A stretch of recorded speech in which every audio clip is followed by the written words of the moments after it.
Good morning, everyone. As you can see, we are back in my apartment for the lecture that will take place on Friday. So for you, it'll take place right now, but for me, it'll take place tomorrow.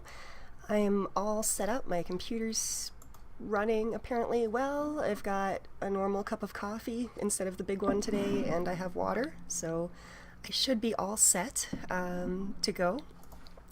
The setting hasn't changed much, so I did cover up my whiteboard in the back there with the red sheet just to cover up my chaotic plans for the next couple of days of getting work done. But other than that, everything's pretty much the same. So today we're going to get right into it. We're going to talk about George Herbert Mead and his concept of the self as introduced in Chapter 1. Basically, we're going to finish out Chapter 1 of Schulman, so everything we didn't cover that I think we need to cover, we will cover as we go through today, and my voice will warm up, so let's hope anyway. Excuse me. So we're going to talk about George Herbert Mead. We're also going to talk about Irving Goffman, whose book is basically the central focus of our course, and I'll get into that a bit more later. I was going to grab the book, but I'll hold off. And we're going to talk about Goffman's 6 principles of impression management, which are quite important and a good way to move forward with the course. We're also going to take a quick look at Schulman's 6 reasons for studying dramaturgy, just to give us an idea of why we're doing this from his perspective in the book. I sort of explained it last time from the theoretical social psychology perspective, but this time we're going to go through the book and see what Schulman has to say about it. So by the end of this class, we should be prepared to move forward with our deeper look at social psychology through the lens of dramaturgy. Sound good? Okay. So I'll put up the slide for George Herbert Mead. We'll come back to this back and forth. Now, George Herbert Mead, born in 1863, died in 1931. He's well known for his study of the self and the mind. And Mead talks about the emergence of the mind and the self from the social process of communication. Part of this should sound familiar because we talked about symbolic interactionism in the last lecture. So that was, again, how we create and modify meaning through social interactions, and how we act towards things based on the meaning that those things have for us. And it also talks about how meaning is handled through the process of interpretation. So as we communicate, as our understanding of different meanings advance, different symbols advance, we interpret the meaning of those symbols as we move forward with social interactions. So a quick summary of symbolic interactionism again, but that's very, very relevant to what we're going to talk about now. So according to Mead, the self exists as self-consciousness. So instead of being some sort of identity or personality that's fixed in place and something that we're born with and is just who we are, Mead thinks that the self is self-consciousness, our ability to be aware of ourselves, our ability to see ourselves as both the subject and object of our own interactions and our own participation in life.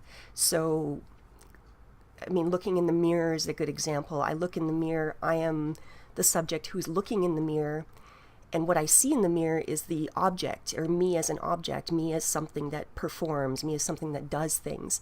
So that's kind of a good way to think about the subject-object sort of separation from Mead's perspective.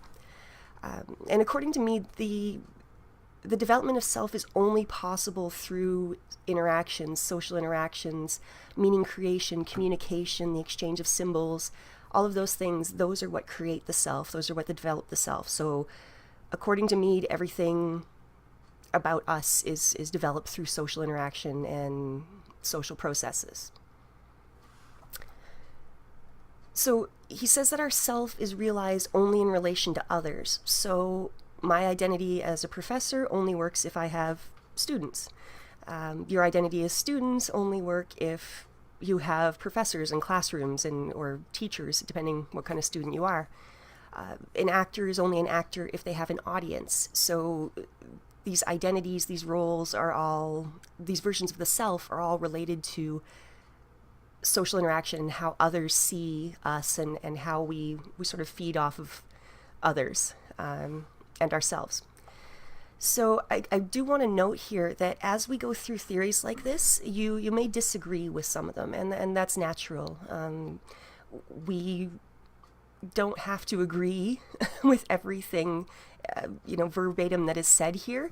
The point is to teach you what the theory is, and in this case, we're going to talk about what Mead said and what Mead wanted us to understand about the development of the self.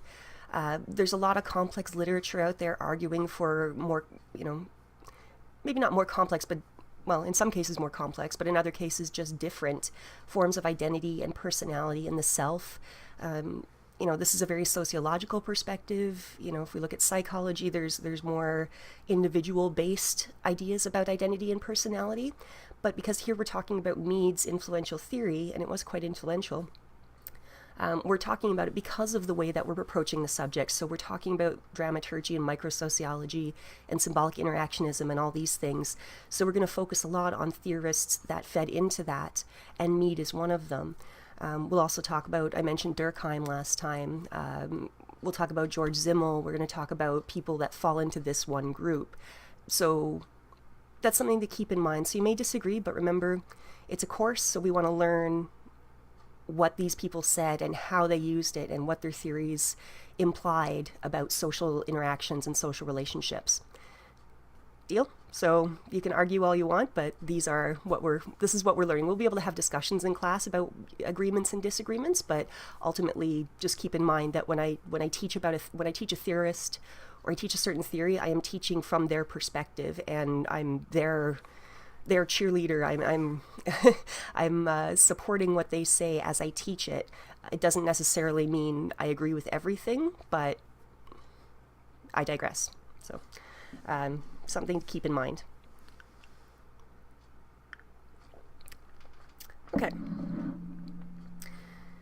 So basically, Mead argues that our self-consciousness develops through two cognitive stages of development. Stages that he calls the play stage and the game stage. As you can see, I'll put the slide up back and forth. I'm telling myself that because I have to do that later when I'm editing. So, in the play stage, which is typically found in children up to the age of 8, that's an approximation, but that's sort of the general understanding. The play stage is marked by the ability to assume the attitude and behaviors of one specific role or one specific individual at a time.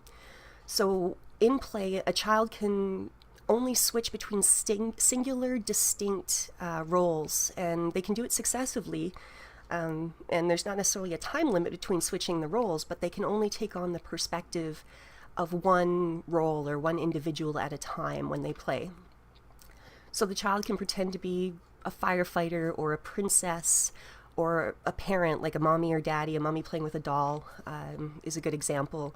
They can take on the one role. They're able to mimic the roles that they've seen, these roles they've learned about through watching their own mommy or through learning about princesses through fairy tales, things they've seen on TV, all of that sort of stuff.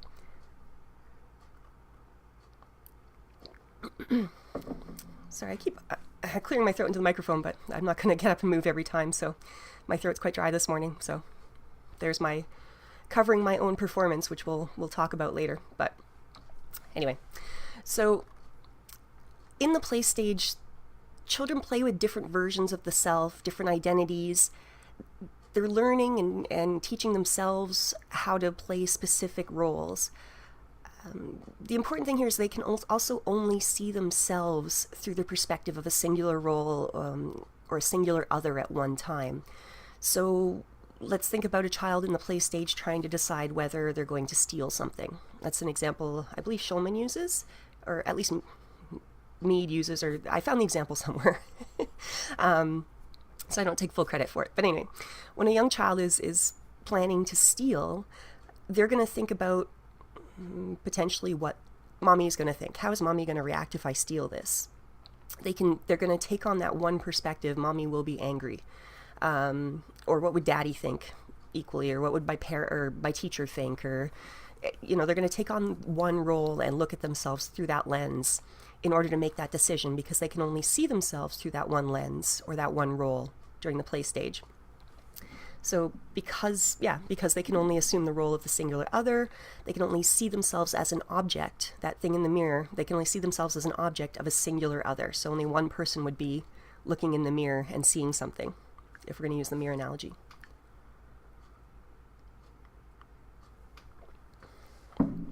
Okay, so that's the play stage. In the game stage, on the other hand, this is so beyond the age of 8 in general, the child is able to assume the role of multiple others simultaneously. So they're not stuck mimicking one specific role. Instead, they can take on many roles at the same time. So they're able to do this as they start to learn and follow abstract social rules, and as they learn more and more meanings and more things about where they are in the world and stuff. So I don't know, I'm trying to think of a child combining different roles. So when I was a kid, I used to walk through the hallways of my dad's apartment while I was doing laundry, and I was probably about 10 or 11, and as I'd walk through the hallways, I would be Sonia doing laundry.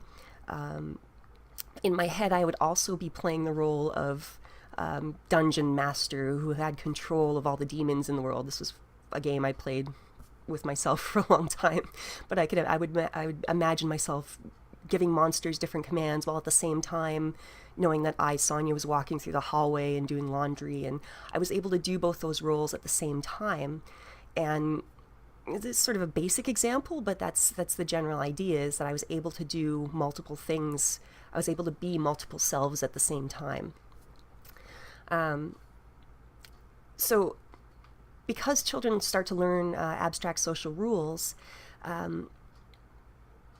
it helps them understand society. So in the beginning of the stage, anyone developing in this stage, tend to follow really strict rules. They, if you're playing a sport with a young child, maybe 10 or 11, you may find that they tend to really be picky about the exact rules of the game, because at that point they don't understand that social rules can be flexible, that rules of the game can be flexible. They tend to be very stringent and strict.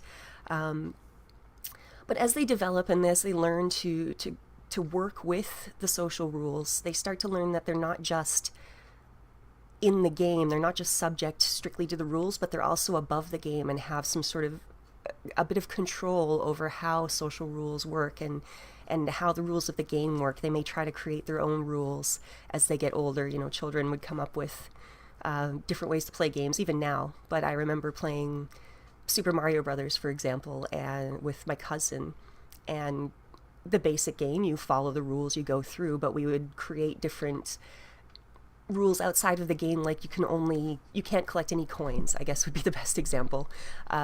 And so we learned we could manipulate the rules without having to be strictly following them all the time.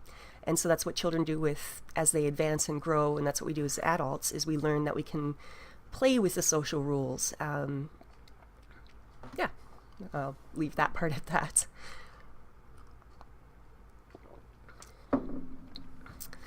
So as they move through the game stage, they start to understand what Mead calls the generalized other. And the generalized other represents the organized community or group social structure that the individual lives in. Belongs to, they're part of, whatever it is, but they start to understand this generalized other as this social thing that they're a part of. So the child learns to take on the roles and perspectives of multiple others. They start to develop an understanding of sort of the unspoken rules of their social group or of the generalized other. They start to understand themselves as being seen as an object of the generalized other. So the generalized other is not one person, but it's this social entity. They're able to visualize themselves while taking on the attitude of the generalized other as well. So they learn what's socially expected of them. If we go back to the stealing example, let's think about that again. Instead of considering just what mommy will think, they're now going to consider what everybody thinks, what the general other is going to think about them if they steal when they're making that decision. So if it is socially considered wrong to steal, and that's a general understanding. I mean, your mom, your dad, your teachers teach you that when you're young, but when you're older, there's this overarching sense of wrongness about stealing or murder. I don't think children really consider murder that often, but again, that's a different class. But yeah, there's this general sense of wrong as opposed to a concern over an individual opinion. So when children and adults focus on the generalized other, it's a social understanding of right, wrong, attitudes, reactions, things like that. I hope that makes sense.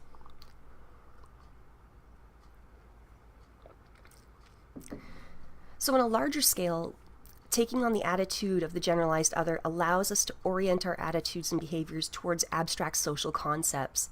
The generalized other is what allows us to understand things like freedom and fairness, big words that really aren't, or big concepts that really aren't, something that we can see from one individual. They're social concepts, and the generalized other allows us to understand those sorts of things. Now, it's important to keep in mind that we're not talking about getting into the head of individual others or knowing what others are thinking exactly. We're not talking about being psychic here.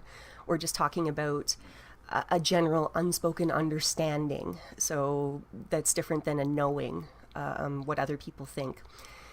And the way we get this general understanding of the rules and attitudes of the generalized other are through the use of symbols and meaning, specifically language. So we learn about the attitudes of the generalized other through exchanges of meaning, watching everything from watching TV to participating in groups. As we learn language and as we learn the rules, that's how we develop an understanding of the generalized other. So we're moving on to the next sort of important word here that Mead taught us about the self. When we see ourselves as an object through the eyes of others, through the eyes of the generalized other, the social other, we're in the me phase of the self, me, M-E, as you can see on the slide. So this part of the self is a social product rooted in our perception. You can't see me changing the slides, so I'm saying oops for no reason. I'm changing the slides for myself. So the me is the part of the social part of the self, and it's rooted in our perception of how others interpret our behaviors, or how we see others as interpreting our behaviors. So again, we don't know how they're doing it or how they interpret us, but it's our understanding of how they would interpret us based on the social rules, the generalized other, our understanding of society. So the me is the social version of the self. When I consider my behaviors as a professor, the me thinks about and reacts to how you will interpret my behaviors. The socially developed meaning of professor, it's a role. I have a role. There are certain expectations that I've learned over the years and that have been told to me specifically, but there's, sort of unspoken rules as well I've developed from watching other professors. And so I take all these into consideration when I consider how you're going to respond to my behaviors. When I think about how you see me, it is the me part of myself thinking about that. I hope that's fairly clear. I'm trying to think of a new analogy, but I'm going to move forward because I think that's pretty clear, and we can clarify it later if you are confused by this, but I do have it written on the slides, so it should be pretty clear the difference. And the difference from what? The difference, the other part of the self is called the I. The I is the thinking, reflexive, subjective, creative self. So the I is what reacts to the me. The I is, as I said, creative, reactive. It's the in the moment part of the self. The personality that I put into my performance, the unplanned, the unexpected, the taking a sip of coffee or apologizing for scrolling through the slides or anything that makes my role as professor different, anything that makes my performance different is the I part of myself coming into play. So, like I said, I know the role of professor. I have a good understanding of what the generalized other, you guys, the school, everybody, I sort of have a general idea of what's expected of me, and there's a certain set of rules that I follow. However, the I is the flexible part. The I reacts in the moment. So when I'm in a classroom, the I is going to be the more spontaneous, reactive, creative part of myself that comes up with analogies or answers to your questions. So the I can, result, as the I moves in, as the I takes over and responds to the me, that's where you get, spontaneous creative acts of genius or stutters of self-doubt or concerns. The I is the personality part. It's the identity part. It's what you would consider to be your personality or identity. Mead considers both parts to be part of the self. So the me is the social behavior, or the social part of the self. The I is what responds to the me to make the world more interesting, to make you more interesting, to make me more interesting. Also more flawed. So, we don't follow the rules perfectly, but we do our best. So that's George Herbert Mead.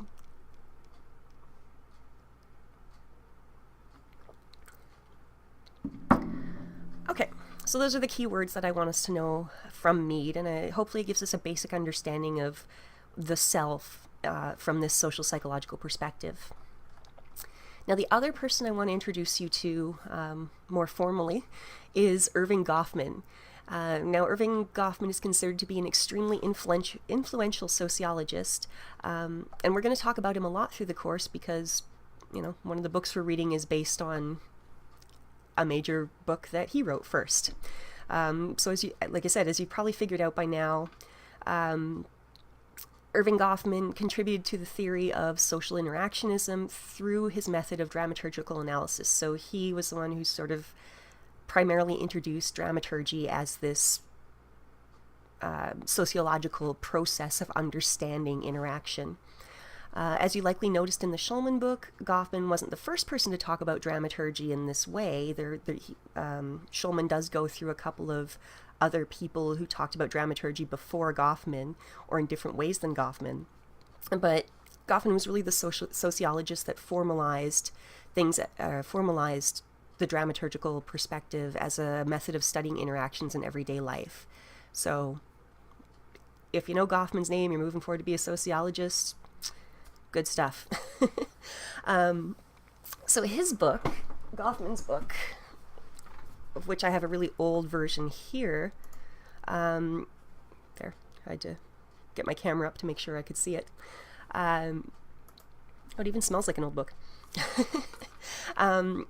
His book, The Presentation of Self in Everyday Life, is the foundation from which the Shulman text is drawn. You can tell by the name, Presentation of Self in Everyday Life versus the Presentation of Self in Contemporary Social Life, so sort of obvious. Now, I did put this sort of original Goffman book on the syllabus, and I don't think it was too expensive in the bookstore, but it's definitely something you can find in the library. I think you could probably even find PDF copies online because it's a rather old book. So, 1956. Not that old, but it's an older book, so you should be able to find it somewhere. I recommend reading it, especially if you're an aspiring sociologist or theorist.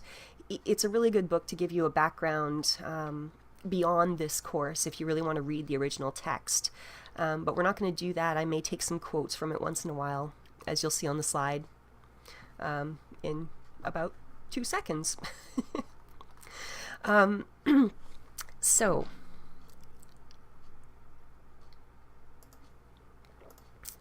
okay. So the quote I have up here is from the first paragraph of Chapter 1 of The Presentation of Self in Everyday Life, and it really sets the stage for the discussion of dramaturgy and impression management.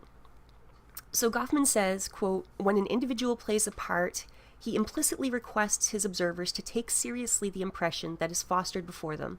They are asked to believe that the character they see actually possesses the attributes he appears to possess, that the task he performs will have the consequences that are implicitly claimed for it, and that in general, matters are what they appear to be. I will make note here that the use of he and his is Goffman's use. I put the SIC in there just to show that that's exactly from the book. But of course, this applies to all individuals regardless of gender. And then, that's been studied later, but we can assume now that he's talking about everybody, but the parlance of the day, he used him.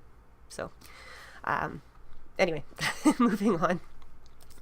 So that's a good quote, and it's something to think about, and it's a good one to read a couple of times to give you an idea of the basis of Goffman's thinking as we go through the dramaturgical perspective. It is interesting to note, interesting to me at least, that Goffman was influenced by Herbert Blumer, the book we talked about last class on symbolic interactionism. He was also influenced by Emil Durkheim, who talked about social facts and rituals, which is what we also mentioned in last class. He was also influenced by Sigmund Freud, who I think you probably have all heard of, and George Simmel, who you probably may not have heard of. I think I mentioned him once before. We will talk about him later. This is interesting because primarily as I read about each of these individual theorists, this is sort of my favorite school of theorists, the more intertwined their theories become in my mind. And, you may find this as you move forward with your degree, if you move forward into grad school. If you're interested in Marxism, you're going to come up with a sort of a school of different people that you like to read besides Marx, people who were influenced by him, people who influenced him. And if you're interested in that set of theories, you're going to develop this sort of respect for the school of thought in general. And so Goffman, Durkheim, Simmel, Blumer, these people are all interrelated, and I use them a lot. So when I talk about Goffman, and if I start talking about Durkheim, there's a good reason for it, is kind of my point there. So I think we're going to move on. I can't ask you if you have any questions, but if you do, once again, make sure you write them down. And I think I'll have a good chunk of time available on Monday during class, so we can have a discussion about anything you want up to this point, including any questions you have from these video lectures. Sound good?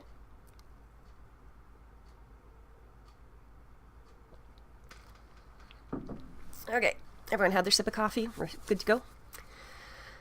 All right, so now we're going to talk about the 6 reasons that Shulman thinks we should study dramaturgy.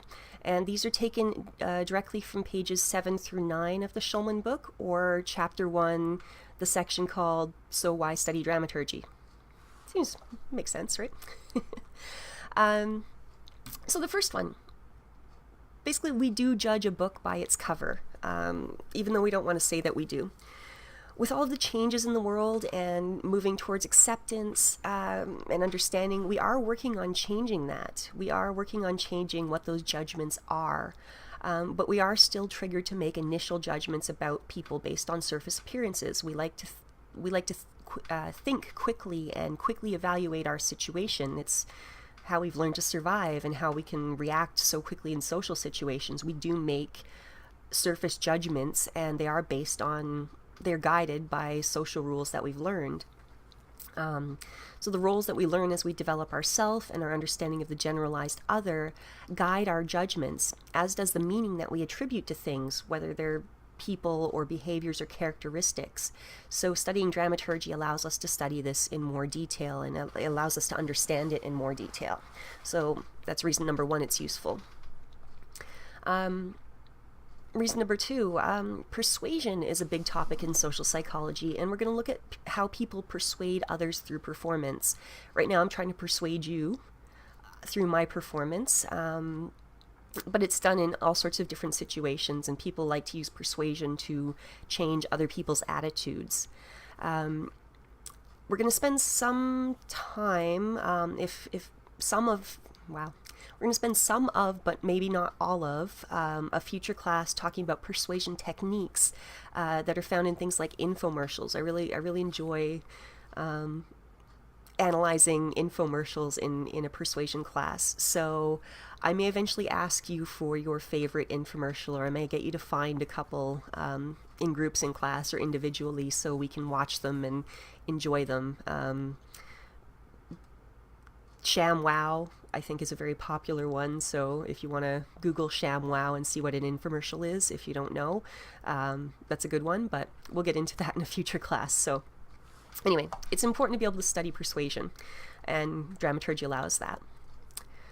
Number 3, I mean, really, self-awareness is a state of being aware of yourself as an object of your own thoughts. And I've defined this in the glossary on eClass, so you can go find it. Think again about when you look in the mirror. You observe yourself how other people observe you. I mean, except for the whole mirror image thing. So how I see myself in the mirror, how I see myself in the camera is opposite to what you actually see, but that's sort of being nitpicky and it's not that important. But the concept is, so when we realize people are judging us, forming impressions about us, we become more aware of ourselves as performers. We become more self-aware of ourselves as people who are playing roles. So as we go through the course, you're going to start to likely, hopefully, observe your own behavior more closely in social situations, becoming more self-aware. You become more aware of the sort of nuances of your own performance and your own impression management and things like that. So study of dramaturgy allows us to do that. It helps us through that. And so number 4, it is important to learn more about the many social influences on how you and other people act, because we don't just aimlessly perform roles and follow rules for no reasons. There are socially created and developed reasons for having roles and rules. We expect each other, we're expected to perform in certain ways based on certain social situations, influences, and expectations. And studying dramaturgy allows us to understand or gain a better understanding of those background social influences and what actually allows us and not forces us, but in some ways forces us to take on certain roles in certain ways. So reason number 4, it's good to study dramaturgy. Number 5 basically speaks for itself. This perspective is not just good for this one social psychology class. It's not something that you'll forget forever after the course is over. Impression management and dramaturgical analysis will help you understand social situations, your behavior, the behavior of others, pretty much in every future social interaction and performance that you have. So it's not just for sociologists and psychologists, but it's useful basically in any discipline or anyone who's not in a discipline and is just living normal life. An understanding of dramaturgy and how to see performances and things like that are important for everybody. So even if you're a hardcore scientist or mathematician who sits in a lab all day quietly doing equations, which is kind of cool sometimes. I do that with computer programming. I spend 8 hours by myself. I still need to understand interactions with people, because no matter what, you're going to face interactions in the social world. So dramaturgy adds to your interdisciplinary toolbox, which is useful. Okay. So then the 6th one, I don't know, it might make you laugh. It's kind of, the way it's worded, I find it a little bit cheesy, actually, because anyone can say that a theory that they find interesting is interesting. But I can assure you that the more you learn about social performance, the more you understand dramaturgy, the more fun it is to genuinely sit back and watch people. I like to, sit in a coffee shop or go to a bar or pretty much anywhere, and, hallways. I people hanging out in hallways. I find watching people's performances to be really fascinating. And the more I understand about why people are acting the way they are and the roles that they're trying to take and the impressions they're trying to give, the more I understand people in general. And it also gives me a good social understanding of people If somebody, if I was bullied in high school, I may have a better understanding of why I reacted the way I did and the bullies acted the way they did through the lens of dramaturgy and through understanding impression management and things like that. So it does really make you a more reflective and thoughtful people watcher. Now, number 7, I put in there basically as a joke, although it is true and it is relevant if we think about it. So our roles make this one true. As a professor, part of my role was to design the course and to decide what I thought was important for you to learn. And I think dramaturgy is important for you to learn. So my role as a professor basically dictates that you, and your role as a student, dictates that you kind of have to, you have to learn it. So kind of a joke, but kind of serious at the same time. So those are the reasons the formal reasons we're learning dramaturgy beyond what I talked about last class. So I hope that makes sense as well.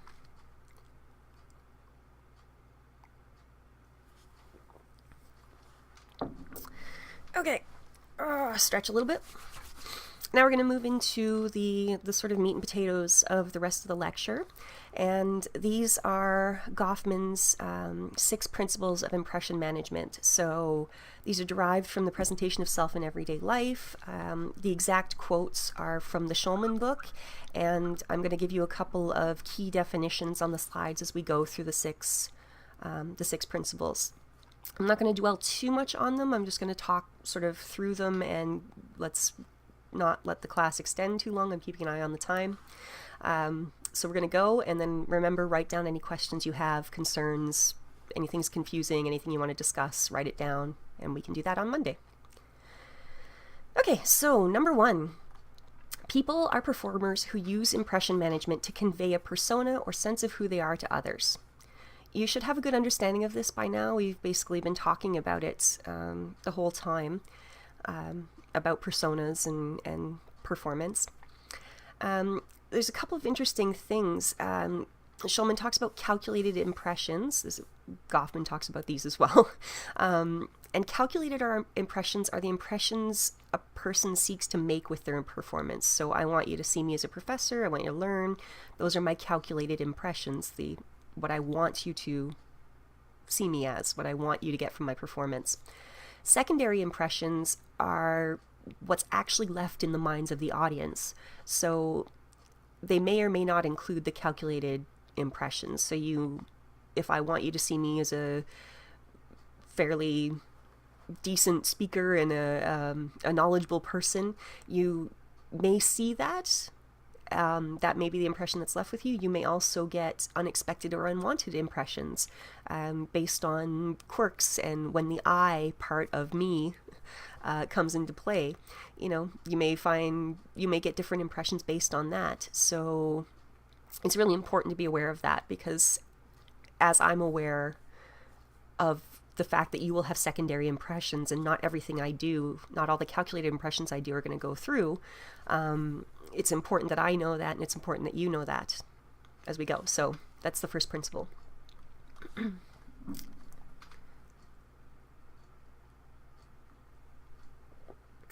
Okay. The second one we've also talked about a bit. People perform in different social spaces referred to as regions of performance. So you've heard me talk about backstage before.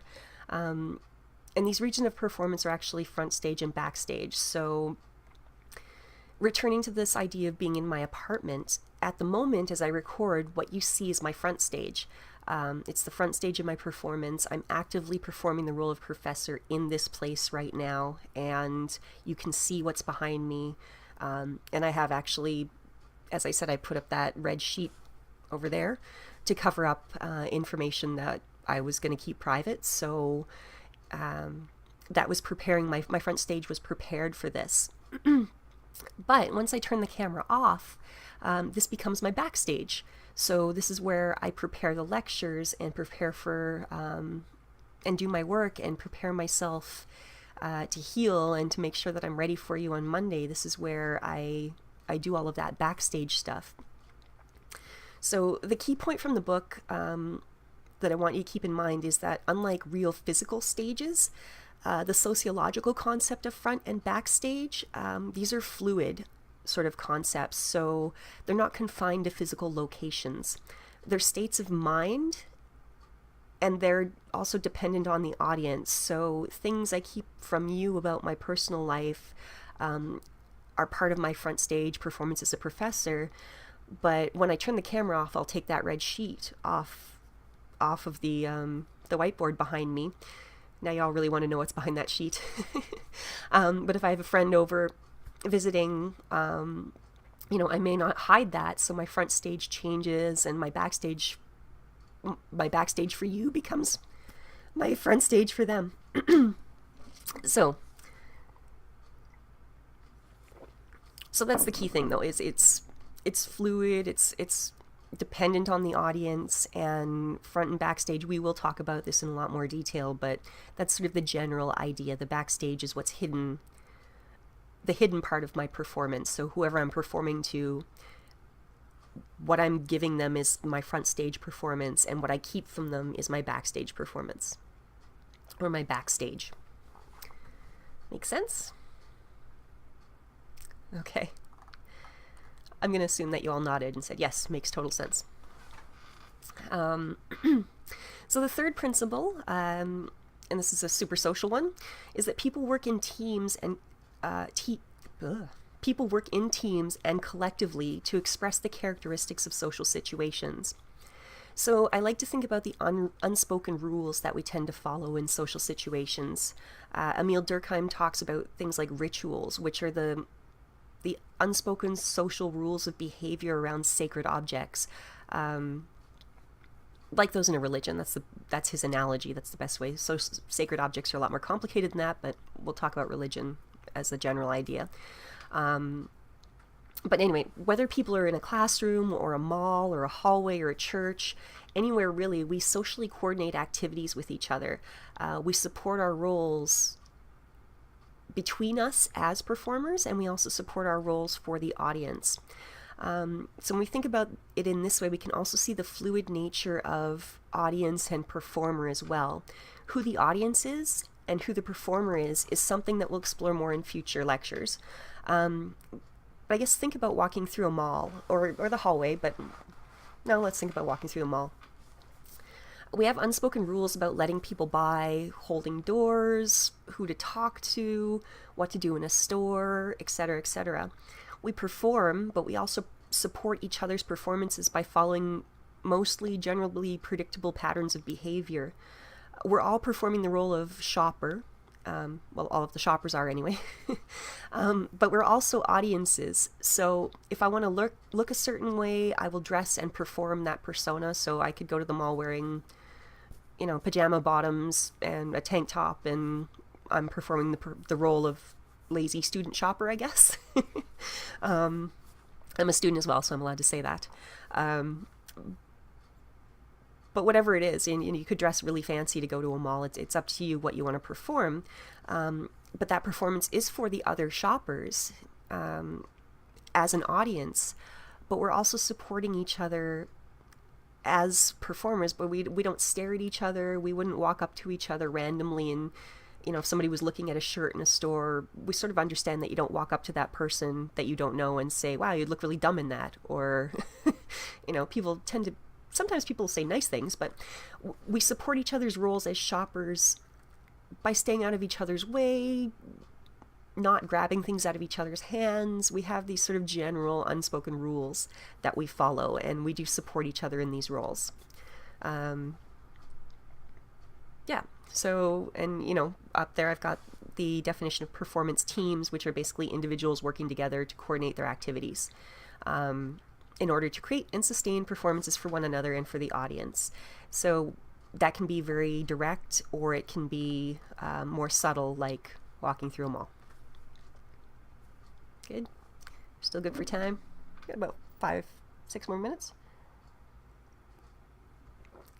I suppose I should hurry up a bit. Okay, so the next one, people prioritize giving credible performances. Credibility is a dramaturgical must. This is fairly self-explanatory, but it's still important to note. People want to feel credible. They want their performances to be credible. And as they go through this, as they want to be seen as credible, they use what Shulman calls authentication practices. So this is his term. And they are the tactics that people use to build up credible performances. And we will talk about these tactics as we go. And that's part of learning all of this, is that we're going to develop these skills and learn about them as we go through. The next one. People avoid communicating out of character and taking any action that could contradict the requirements of a performance and spoil it. So Shulman gives the example, he sort of takes over the student-professor example here. So if a student calls in sick, whether email they perform a little less, but let's say they call in sick over the phone, they're probably going to cough and sneeze. They'd likely have, their roommates be quiet, or if they were out somewhere that wasn't at home, they would try to hide the noise of traffic or hide the noise of the mall that they were at or something. They would make sure that they were performing this character of being sick, and they'll do anything to avoid contradicting that. Now, if Shulman sees the same student out of character, for example, out playing frisbee in the quad after class, this contradicts the sick performance, so people tend to avoid that. But if they can't, the performance is considered spoiled and it's no longer credible, which leads us to the final principle of impression management. When people produce spoiled performances, or someone spoils their performances, they try to repair any damage by engaging in curative steps. So the sick student who spoiled the performance by being seen out of character playing frisbee or whatever would have to take steps to try to remedy the situation. If we keep using this example, the student may suddenly burst into a coughing fit if they see Professor Shulman there. They may approach him and state, that they're now on medication and their friends made them come out. They thought the sun would be good for them.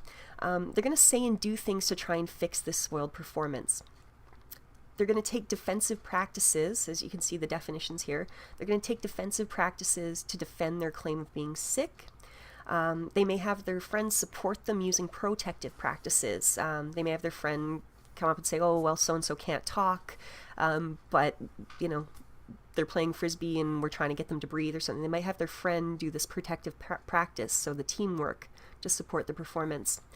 They may try to go up to Shulman to convince him that they were honest and actually sick using these attributive tactics. So trying to express something about themselves, they're honest, they were actually sick.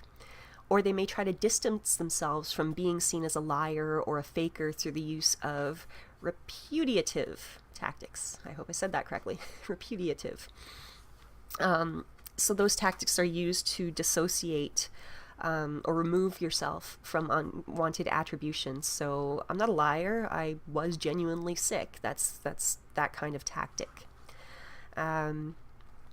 So yeah, those are the six principles of impression management. Just to go through them one more time. People are performers who use impression management to convey a persona or sense of who they are to others. People perform in different social spaces referred to as regions of performance. That's the front backstage. People work in teams and collectively to express the characteristics of social situations. People prioritize giving credible, believable performances.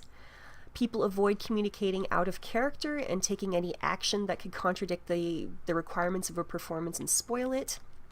And when people produce spoiled performances or someone else spoils their performance, they try their best to repair any damage that was done by engaging in these curative steps like defensive practices and protective practices. All right, so I should probably bring things to a close here. We've got a pretty good timeline going. So thank you for listening today to all of that, and hopefully that sums up Chapter 1 quite well. A couple things I want to remind you of for Monday. Please remember that the character creation sheets are due on Friday, January 26th, and I do need a physical printed copy handed in at the start of class on Friday. I will also need a copy emailed to me for future reference, but I want a physical copy put in my hands with your name on it that I can actually mark physically on paper. So I have had 1 or 2 assignments emailed to me already at this point. Make sure that you also bring me a physical copy in class. And if you email me a copy, I will probably email you back and say, bring me a physical copy. So there's not an exception here, unless you're sick or something, in which case email me and let me know. So physical printed copy. Got it? And the other thing is we need to read chapter 2 of the Smith and Haslam book, Social Psychology Revisited, the Classic Studies, because we're going to take a look at Lapierre's hospitality study, which looks at attitudes and behaviors. So that's what we're going to do on Monday. Have a great weekend, everyone, and thank you for listening. Ciao for now.